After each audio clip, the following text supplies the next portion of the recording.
आदर्श की online class में आपका स्वागत है। पिछले वीडियो में हमने जो यूनिट पूरी की थी, अब उसके बाद हम अगली यूनिट से पढ़ेंगे। अगली यूनिट हमारी है स्टैटिकल थर्मोडायनेमिक्स, यानी सांख्यिकी ऊष्मागतिकी। इसमें ऊष्मागतिकी के साथ साथ उसकी कणों ऊष्मागतिकी में कणों के पाए जाने की प्रायिकता आदि का हम अध्ययन करेंगे। सांख्यिकी ऊष्मागतिकी भी एक ऊष्मागतिकी की एक शाखा है।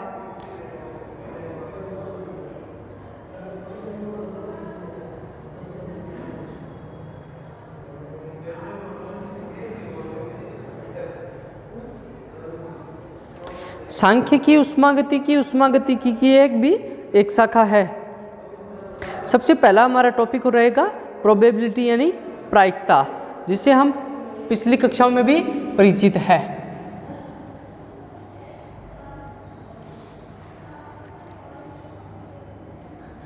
तीसरी यूनिट के बाद अगली यूनिट है चौथी यूनिट, स्टैटिकल थर्मोडायनामिक्स।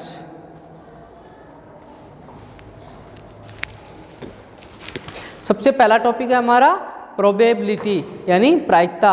जब हमने पूर्व की कक्षाओं में अध्ययन किया था कि प्रायिकता किसे कहते हैं, वही प्रायिकता आज हम ऊष्मागतिकी पर अप्लाई करेंगे। आज से पहले हमने प्रायिकता जो पढ़ी थी वह थी गणित पर आधारित। आज हम प्रायिकता पढ़ेंगे ऊष्मागतिकी के आधार पर। प्रायिकता को किसे कहते हैं, छोटी कक्षाओं में हमने एक लाइन की परिभाषा पढ़ी थी। किसी भी घटना के घटित होने की संख्या प्रायिकता कहलाती है, या किसी भी घटना के घटित होने की संभावना को प्रायिकता से रिप्रेजेंट करते हैं।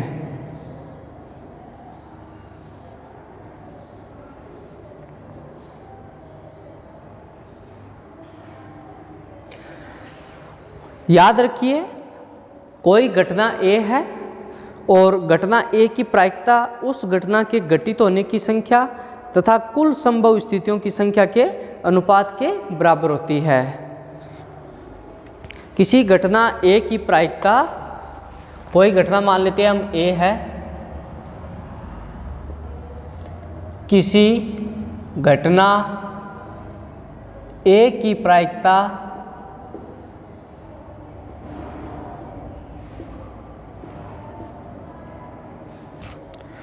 उस घटना के घटित होने की संख्या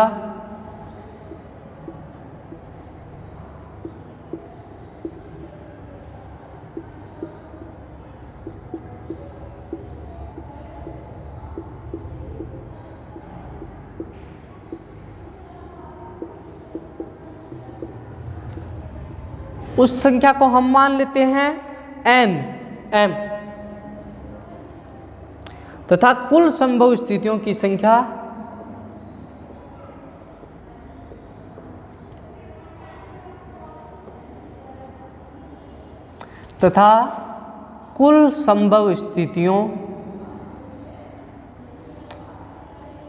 की संख्या मान लेते हैं हम स्मॉल n के अनुपात के बराबर होती है।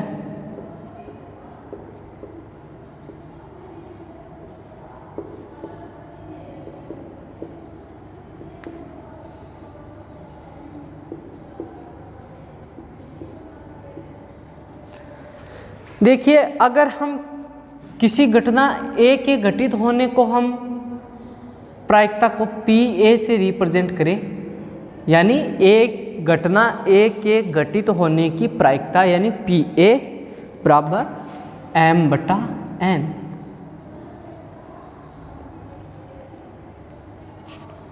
समीकरण नंबर 1, किसी घटना ए की प्रायिकता उस घटना के घटित होने की संख्या m तथा कुल संभव स्थितियों की संख्या n के अनुपात के बराबर होती है। देखिए, यहाँ m कौन सी स्थिति का पालन करता है। देखिए, यहाँ m निम्न स्थिति का पालन करता है।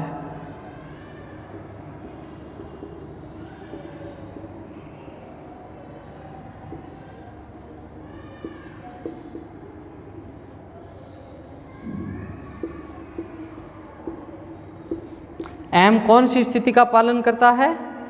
m का मान है वो हमेशा n के बराबर हो सकता है या n से छोटा हो सकता है। m का मान 0 के बराबर हो सकता है और 0 से बड़ा हो सकता है।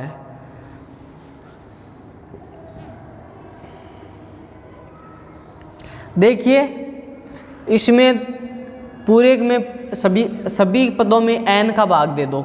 यहाँ भी n का भाग देंगे 1, यहाँ n का भाग देंगे m/n, यहाँ n का भाग देंगे 0, यानी 0/n का मान 0। अब देखिए m/n क्या है? PA, यानी घटना A के घटित होने की प्रायिकता।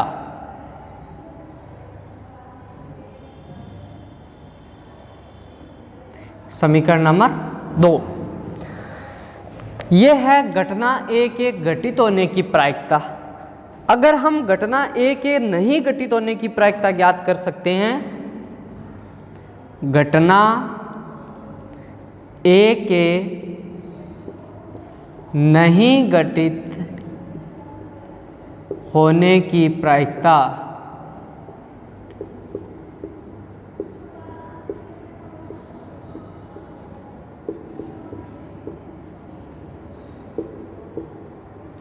इसे अगर हम QA से रिप्रेजेंट करें, तो उसका मान होगा n-m/n समीकरण नंबर 3। नोट करो इसे, यानी किसी घटना के घटित होने की प्रायिकता प्लस किसी घटना के घटित न होने की प्रायिकता, दोनों का योग हमेशा 1 के बराबर होता है। समीकरण नंबर 4, हम QA का मान इस प्रकार भी निकाल सकते हैं। समीकरण नंबर 4 की सहायता से QA का मान किस प्रकार निकाल सकते हैं? पक्षांतरण करके QA का मान निकालेंगे तो 1 - PA हो जाएगा, या QA बराबर 1 - PA। समीकरण नंबर 5, यदि PA का मान 1 हो, यानी PA का मान 1 हो, इसका क्या तात्पर्य है कि घटना निश्चित रूप से घटित होगी। QA का मान 1 है, इसका मतलब है घटना निश्चित रूप से घटित नहीं होगी। यदि PA बराबर 1 है तो घटना निश्चित रूप से घटित होगी।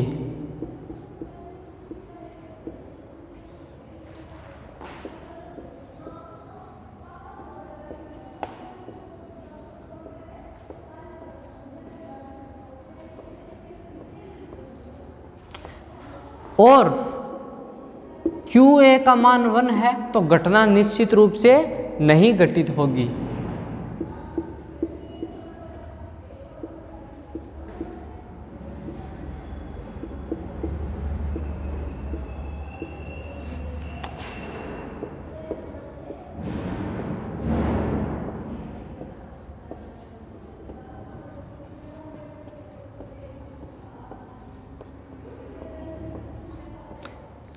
यह है प्रायिकता के बारे में सामान्य जानकारी। इसके बाद प्रायिकता की 2 प्रमेय है। पहली प्रमेय को हम योग प्रमेय कहते हैं, दूसरी प्रमेय को हम गुणनफल प्रमेय कहते हैं। प्रायिकता से संबंधित 2 प्रमेय हैं। पहली प्रमेय योग की प्रमेय और दूसरी प्रमेय है गुणन की प्रमेय। योग की प्रमेय देखिए 2 अलग अलग घटनाएं होगी और एक के घटित होने की प्रायिकता P1, दूसरे के घटित होने की प्रायिकता P2 है। तो इनमें से प्रत्येक के घटने की प्रायिकता P1, P2 होगी यदि घटनाएं 2 अलग अलग स्वतंत्र हो। देखिए पहली प्रमेय हम पढ़ेंगे, प्रायिकता की 2 प्रमेय हैं जिन्हें प्रायिकता प्रमेय कहते हैं।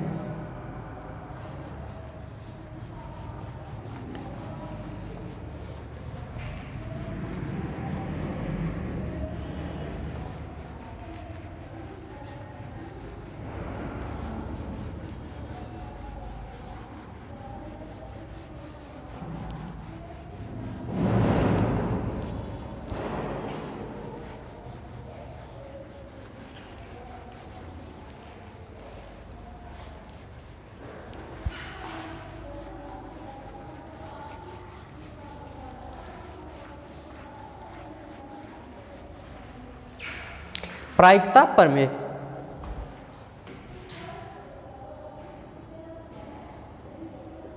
पहली प्रमेय है योग की प्रमेय। योग प्रमेय।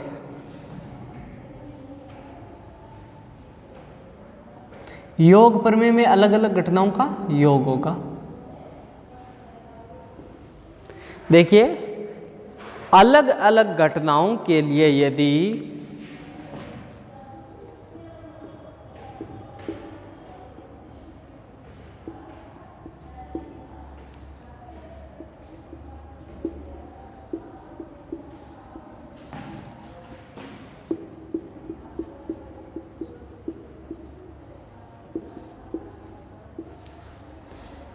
एक घटना के घटित होने की प्रायिकता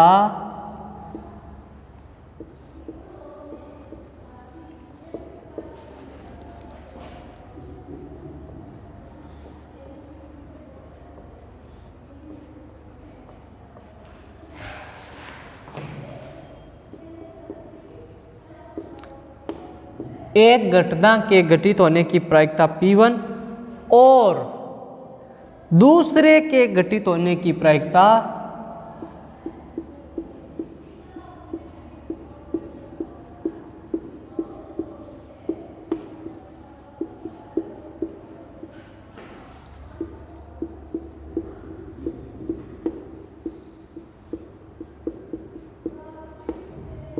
P2 हो तो उनमें से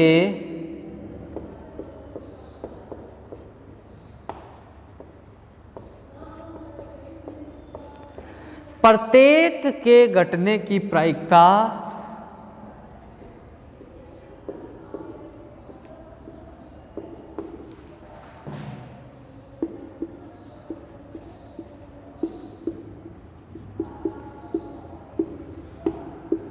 P1 प्लस P2 होगी।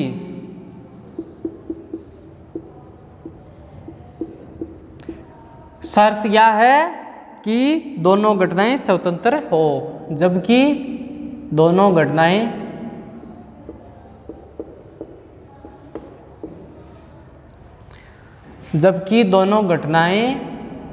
स्वतंत्र रूप से अलग अलग हो, जबकि दोनों घटनाएं स्वतंत्र रूप से अलग अलग हो।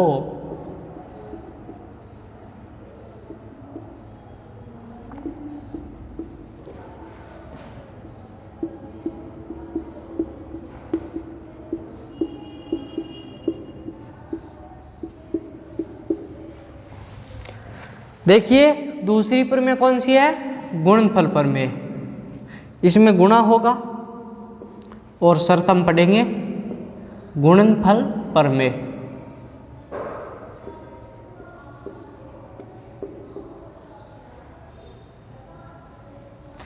देखिए, यदि दो स्वतंत्र घटनाओं के घटित होने की प्रायिकता P1 और P2 है तो संयुक्त रूप से एक ही समय में दोनों के घटित होने की प्रायिकता P1 गुणा P2 होगी। इसमें समय अलग अलग है, इसमें समय एक ही है। यदि दो स्वतंत्र घटनाओं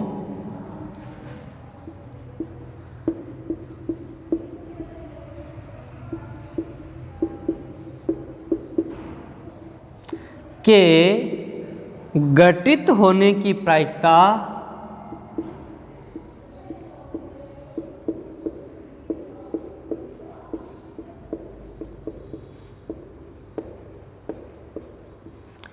P1 और P2 हो तो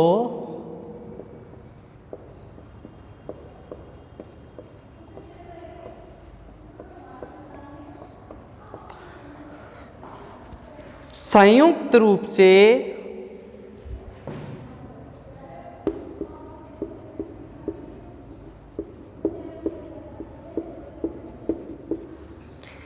एक ही समय में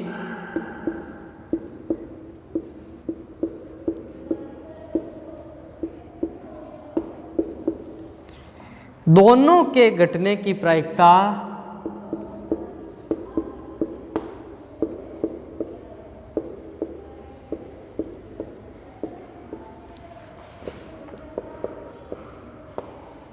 P1 गुणा P2 होगी।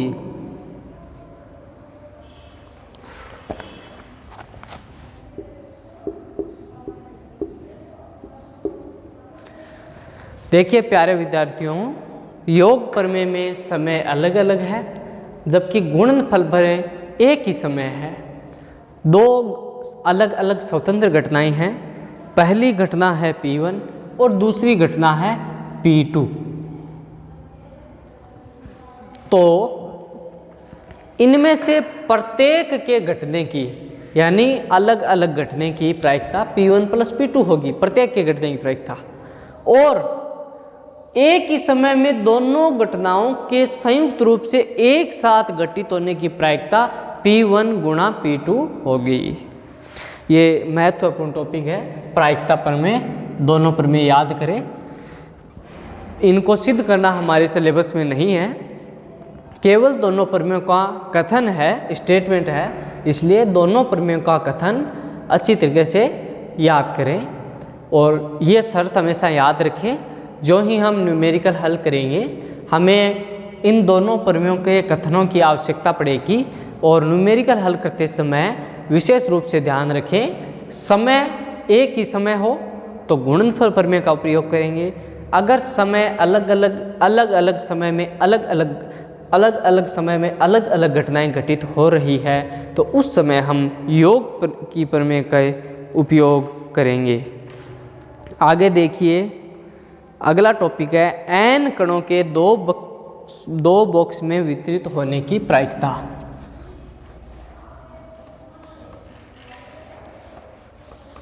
n कणों के दो बॉक्स में वितरित होने की प्रायिकता।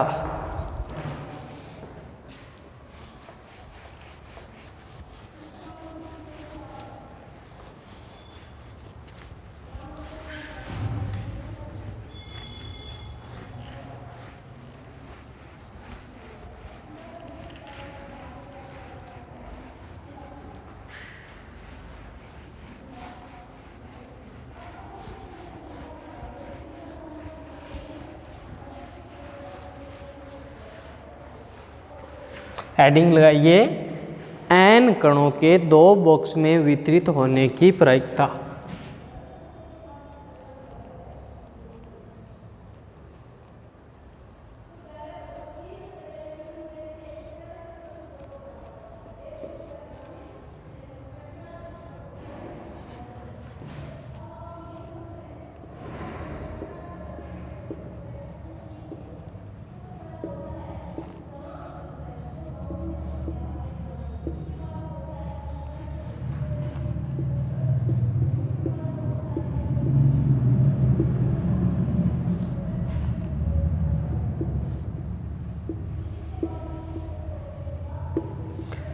देखिए, अब हमारे पास n कण है। मान लीजिए हमारे पास एक निकाय है और वह निकाय दो बॉक्स से मिलकर बना है और निकाय में कुल n कण है। मान लीजिए प्रथम बॉक्स में r कण है तो दूसरे बॉक्स में कितने कण होंगे? n-r होंगे। अतः n कणों में से r कणों के चुनने के तरीके क्या होंगे? फिर NCR, यानी NCR बराबर होगा फैक्टोरियल n बटे फैक्टोरियल r गुणा फैक्टोरियल n-r। देखिए, माना एक निकाय, हम मान लेते हैं हमारे पास एक निकाय है। माना एक निकाय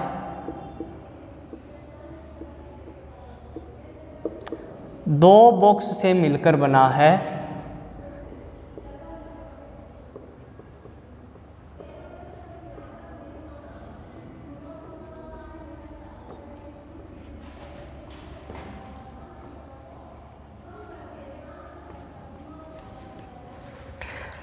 और इस निकाय में कुल n कण है।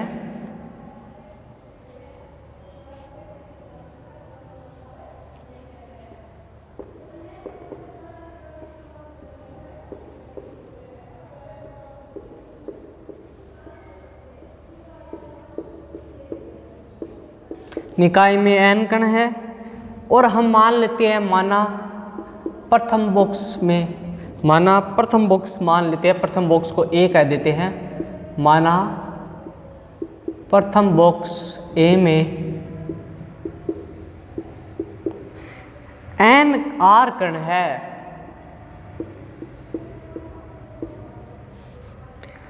अतः द्वितीय बॉक्स में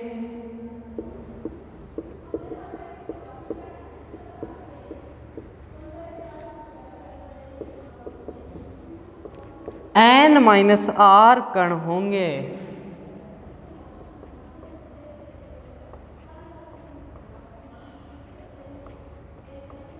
पहले में r कण है तो दूसरे बॉक्स में टोटल कणों में से पहले बॉक्स के कण घटा देंगे तो हमारे के पास क्या बचेगा, दूसरे बॉक्स में उपस्थित कणों की संख्या बचेगी। अतः n कणों में से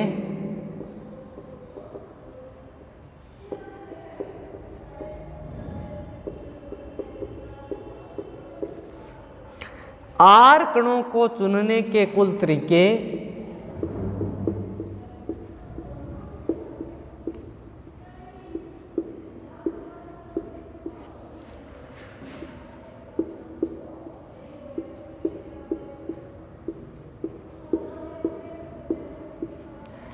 NCR द्वारा दिया जाता है।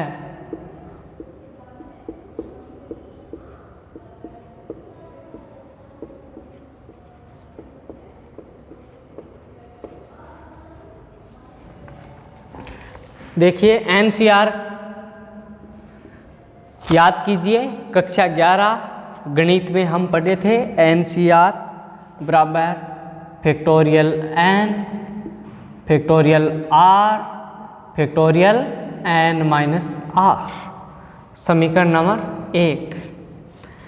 फैक्टोरियल का एक चिन्ह और होता है, फैक्टोरियल n ऐसे भी लिखा जाता है और फैक्टोरियल n ऐसे भी लिखा जाता है, दोनों ही सही है।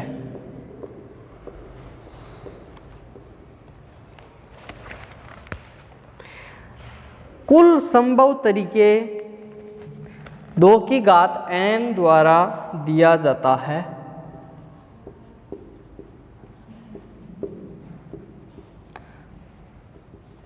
कुल संभव तरीके 2 की घात n द्वारा दिया जाता है।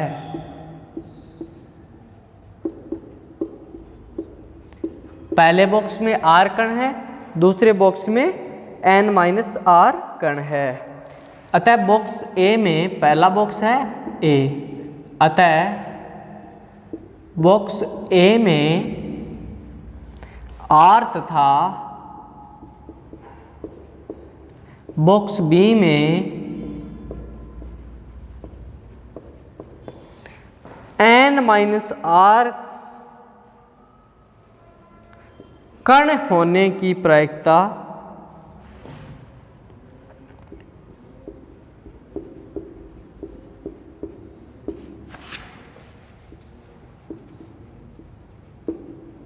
कुल संभव तरीके हम जानते हैं, 2 की पावर n से दिया जाता है।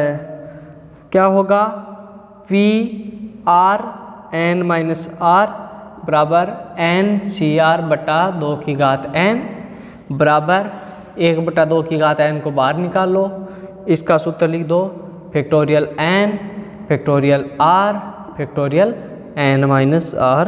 समीकरण नंबर 2 नोट कीजिए, ये इम्पोर्टेंट है। समीकरण नंबर 2।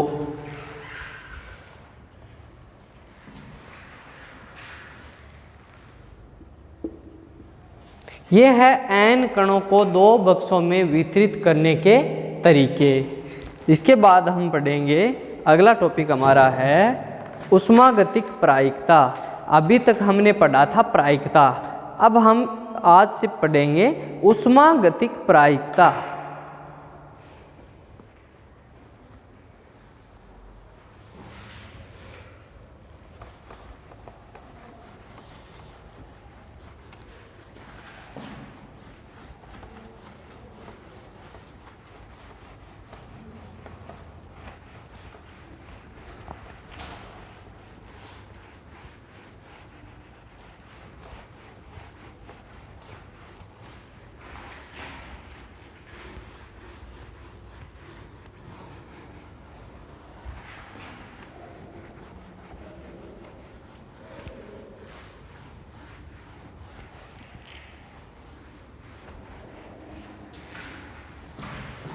हेडिंग लगाइए ऊष्मागतिक प्रायिकता, स्टैटिक प्रोबेबिलिटी।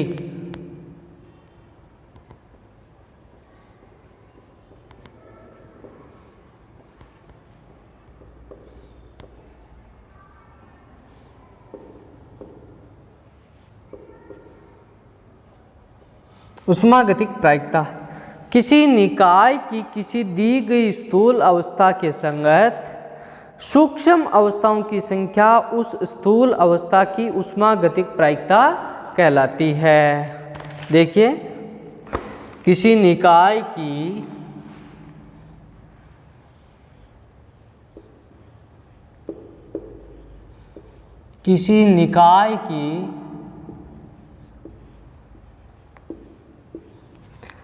किसी दी गई स्थूल अवस्था के संगत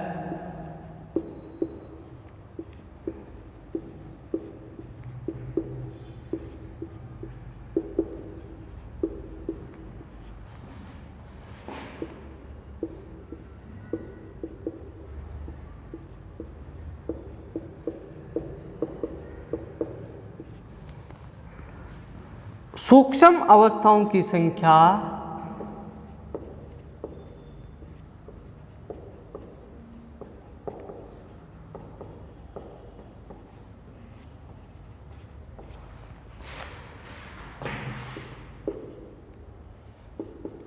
उस स्थूल अवस्था की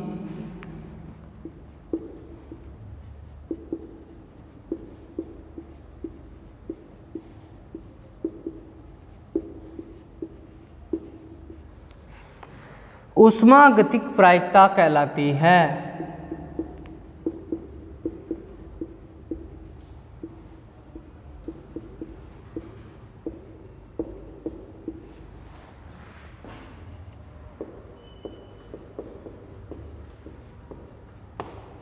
देखिए, इसे हम एक एग्जाम्पल के ज़रिए समझेंगे। हम एक उदाहरण लेंगे और उस उदाहरण की सहायता से ऊष्मागतिक प्रायिकता को समझेंगे।